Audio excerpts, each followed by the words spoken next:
అలానే మిసెస్రావు, America green card చుట్టూ ఇప్పుడు రకరకాల వివాదాలు, రకరకాల చర్చలు జరుగుతూ ఉన్నాయి. తాజాగా అమెరికా సుప్రీంకోర్టు ఇచ్చినటువంటి తీర్పు విదేశాల నుంచి అమెరికాలో వెళ్ళి గ్రీన్ కార్డు పొందినటువంటి వాళ్ళకి హడలెత్తిస్తూ ఉంది. దానికి కారణం ఏంటంటే, నేరారోపణలు ఎదుర్కొంటున్నటువంటి వాళ్ళు ఎవరైనా సరే గ్రీన్ కార్డు హోల్డర్లు అయినా వాళ్ళని అమెరికాలోకి ఎంటర్ చేయాల్సినటువంటి అవసరం లేదు అని చెప్పి సుప్రీంకోర్టు చెప్పింది. ఏ విషయంలో చెప్పింది? చైనాకు సంబంధించినటువంటి ఒక వ్యక్తి 2007లో గ్రీన్ కార్డు పొందారు, అమెరికాలో ఉంటున్నారు. దాదాపు $3 లక్షల విలువైనటువంటి వస్తువుల ఫ్రాడ్కి పాల్పడ్డాడు. 2012లో కోర్టులో విచారణ జరుగుతుంది. కోర్టు పూర్తి స్థాయిలో తీర్పు ఇవ్వలేదు. ఆ సమయంలో ఆయన చైనాకి వెళ్ళారు. చైనా నుంచి తిరిగి అమెరికాలోకి ఎంటర్ అయ్యేటువంటి క్రమంలో ఇమ్మిగ్రేషన్ అధికారులు అతన్ని నిరాకరించారు అమెరికాలోకి ఎంటర్ కావడానికి. దాని మీద ఫెడరల్ కోర్టుకి ఆయన వెళ్ళి ఇమ్మిగ్రేషన్ అధికారుల మీద పిటిషన్ వేశారు. ఫెడరల్ కోర్టు ఏం చెప్పింది? ఆరోపణలు ఉన్నంత మాత్రాన నేరం రుజువు కాలేదు కదా, కాబట్టి మీరు ఎందుకు అనుమతించలేదు అని చెప్పి ప్రశ్నించింది. దాన్ని సవాల్ చేస్తూ సుప్రీంకోర్టులో పిటిషన్ వేశారు. ఆ సుప్రీంకోర్టు మొత్తం పరిశీలించిన తర్వాత నేరారోపణలు ఉన్నప్పటికీ ఇమ్మిగ్రేషన్ అధికారులు అమెరికాలోకి ఎంటర్ చేయాలి అనే రూల్ ఏం లేదు, ఇమ్మిగ్రేషన్ చట్టంలో ఎక్కడా లేదు. ఇమ్మిగ్రేషన్ అధికారులు తిరిగి వెనక్కి పంపించేయచ్చు గ్రీన్ కార్డు ఉన్నప్పటికీ అనేటువంటి తీర్పుని సుప్రీంకోర్టు ఇచ్చింది. అంటే ఫెడరల్ కోర్టు ఇచ్చినటువంటి దాన్ని కొట్టేసింది సుప్రీంకోర్టు. దీన్ని బట్టి ఎవరైనా సరే గ్రీన్ కార్డు ఉన్నటువంటి వాళ్ళు మళ్ళీ తిరిగి అమెరికాకి రావచ్చు నేరారోపణలు ఉన్నప్పటికీ అని అనుకుంటే అది చెల్లదు ఇక నుంచి. ఇది గ్రీన్ కార్డు హోల్డర్స్కి గుండెల్లో రాయి పడినంత తీర్పు ఇది.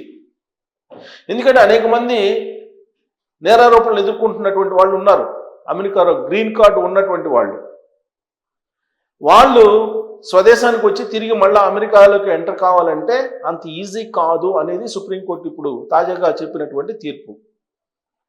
అసలే ట్రంప్ విధిస్తున్నటువంటి ఇమ్మిగ్రేషన్ చట్టాలు, ఆ ఇమ్మిగ్రేషన్ చట్టాలు కఠినతరం చేయటం, వీళ్ళంత వరకు విదేశస్తుల్ని ఆ దేశం నుంచి పంపించడం, ఇవన్నీ జరుగుతూ ఉన్నటువంటి తరుణంలో సుప్రీంకోర్టు ఇచ్చినటువంటి ఈ తీర్పు పుండు మీద కారంలాగా ఎన్ఆర్ఐలకి కనిపిస్తుంది. ఒక ఎన్ఆర్ఐలకే కాదు, ప్రపంచంలో ఉండేటువంటి అనేక దేశాల నుంచి వెళ్ళి అమెరికాలో స్థిరపడినటువంటి వాళ్ళకి, గ్రీన్ కార్డు ఉన్నటువంటి వాళ్ళకి కూడా ఆందోళన కలిగించేటువంటి తీర్పు ఇది. సుప్రీంకోర్టు అనేది అల్టిమేట్, అమెరికా సుప్రీంకోర్టు ఇచ్చినటువంటి తీర్పు అల్టిమేట్, దాన్ని కాదనలేరు. కాకపోతే ఇప్పుడు ట్రంప్ ఇస్తున్నటువంటి ఇమ్మిగ్రేషన్ చట్టాలకి ఇది మరింత పదును పెట్టేలాగా కనిపిస్తుంది. సో రాబోయేటువంటి రోజుల్లో జన్మతః పౌరసత్వం, అలాగే గ్రీన్ కార్డును పొందేటువంటి పద్ధతి, H1B పొందేటువంటి పద్ధతి, వీటన్నిటిలో మార్పు చేయబోతున్నారు. అలాగే 4 years మాత్రమే F1 వీసాలు, ఇప్పటివరకు 5 years ఉండేది, దాన్ని కుదిస్తున్నారు, 4 years కుదిస్తూ ఉన్నారు. అంటే మన స్టూడెంట్స్ ఇక్కడి నుంచి వెళ్ళి అమెరికాలోకి వెళ్ళి చదువుకోవడానికి 4 years మాత్రం వీసా ఇస్తున్నారు. జనరల్గా 5 years ఇస్తారు. ఇప్పుడు దాన్ని ఇంకొక సంవత్సరానికి కుదించాలనేది ఒకటి. అలాగే ఓపీటీ టైంని కూడా తగ్గించాలి. చదువుకొని అమెరికా యూనివర్సిటీలో తిరిగి మళ్ళీ స్వదేశానికి వెళ్ళిపోయేలాగా చట్టాలని మార్చేటువంటి ప్రయత్నం జరుగుతోంది. ఎందుకంటే అక్కడే చదువుకొని, అక్కడే ఉద్యోగాలు పొంది, అక్కడే H1B పొంది, అక్కడే గ్రీన్ కార్డు పొంది, అక్కడే సిటిజన్షిప్ పొందుతున్నటువంటి వాళ్ళ సంఖ్య పెరుగుతూ ఉంది. దాన్ని తగ్గించేటువంటి ప్రయత్నం అమెరికా చేస్తుంది. అమెరికా అధ్యక్షుడు ట్రంప్ ఆ దిశగా రెండోసారి అధ్యక్షుడు అయినప్పటి నుంచి ప్రారంభించారు. ఇల్లీగల్ ఇమ్మిగ్రెంట్స్ అన్నారు ఫస్ట్, ఆ తర్వాత H1B, ఆ తర్వాత F1 వీసాలు, ఇలా రకరకాలుగా ఆంక్షలు పెడుతూ అందరినీ ఆందోళనకి అలజడికి గురి చేస్తూ వస్తూ ఉన్నారు. ఇప్పుడు గ్రీన్ కార్డు పొందడానికి గ్రీన్ కార్డు నుంచి సిటిజన్షిప్ పొందేటువంటి వాళ్ళు అప్లై చేసుకోవాలంటే దాని రుసుముని పెంచేశారు.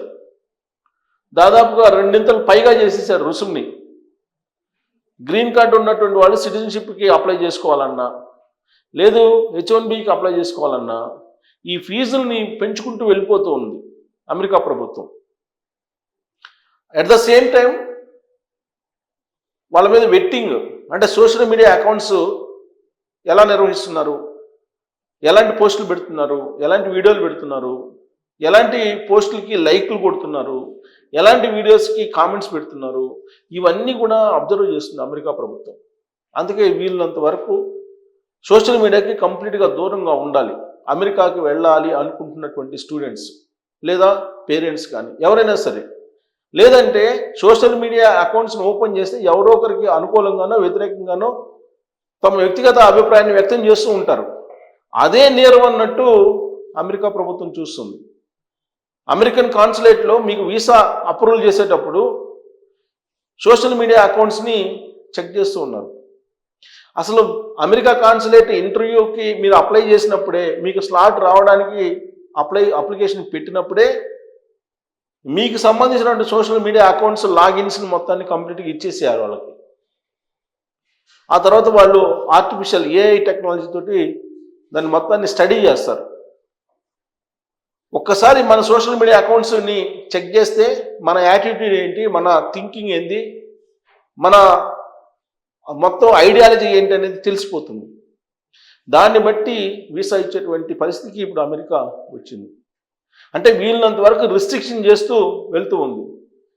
ఆ రిస్ట్రిక్షను ఒక H1B వీసాదారులకి లేదంటే F1B వీసాదారులకి లేదా L1కి కాదు, గ్రీన్ కార్డ్ హోల్డర్స్ కూడా రిస్ట్రిక్షన్స్ పెట్టేసింది.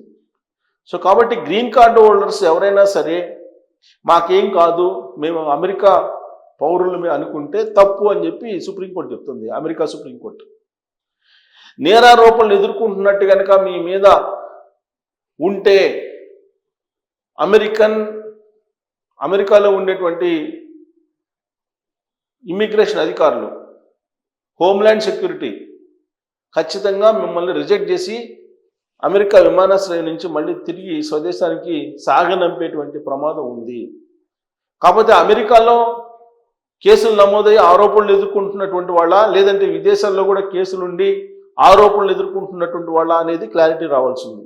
ఎందుకనంటే 2024 ఎన్నికలకు ముందు అనేక మంది అమెరికాలో ఉన్నటువంటి మన వాళ్ళు రకరకాలుగా ఆరోపణలు చేస్తూ, రకరకాలుగా పోస్టులు పెడుతూ, రకరకాలుగా వీడియోలు చేస్తూ ఇక్కడ ఉండేటువంటి పొలిటీషియన్స్ని కానీ ఇక్కడ ఉండేటువంటి అనేక మందిని వ్యక్తిగతంగా విమర్శిస్తూ, వ్యక్తిగతమైనటువంటి అంశాలను తెర మీదకు తీసుకొస్తూ గందరగోళం సృష్టించారు. వాళ్ళ మీద ఇండియాలో కేసులు ఉన్నాయి, వాళ్ళు నేరారోపణలు ఎదుర్కొంటున్నారు.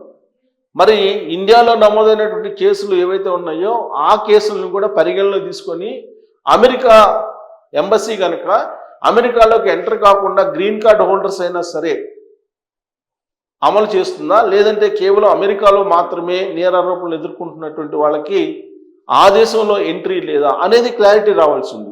ఇప్పటికైతే నేరారోపణలు ఎదుర్కొంటున్నటువంటి వాళ్ళకి నో ఎంట్రీ అమెరికాకి అనేది మాత్రం సుప్రీంకోర్టు క్లియర్గా చెప్పింది. అయితే ఆ నేరారోపణలు ఎదుర్కొంటున్నటువంటి వాళ్ళు అమెరికాలో నేరారోపణలు ఎదుర్కొంటున్నటువంటి వాళ్ళ, లేదంటే ఇండియాలోనో, లేదంటే చైనాలోనో, లేదా రష్యాలోనో, లేదా ప్రపంచంలో ఉండే ఆయా దేశాల్లో కూడా నేరారోపణలు ఎదుర్కొంటున్నటువంటి వాళ్ళు అమెరికాలోకి ఎంటర్ కాకూడదు అనేటువంటి క్లాజు అమెరికా సుప్రీంకోర్టు పెట్టిందా అనేది స్పష్టత రావాల్సి ఉంది. ఓవరాల్గా ఏంటంటే నేరారోపణలు ఎదుర్కొంటున్నటువంటి వాళ్ళకి రాబోయేటువంటి రోజుల్లో అమెరికా ప్రవేశం అనేది ఈజీ కాదు అనేది అర్థమవుతుంది. మరి దీన్ని బట్టి సుప్రీంకోర్టు ఇచ్చినటువంటి తీర్పు మంచిదా కాదా అనే దాని మీద మీరు కామెంట్ చేయొచ్చు. Thank you.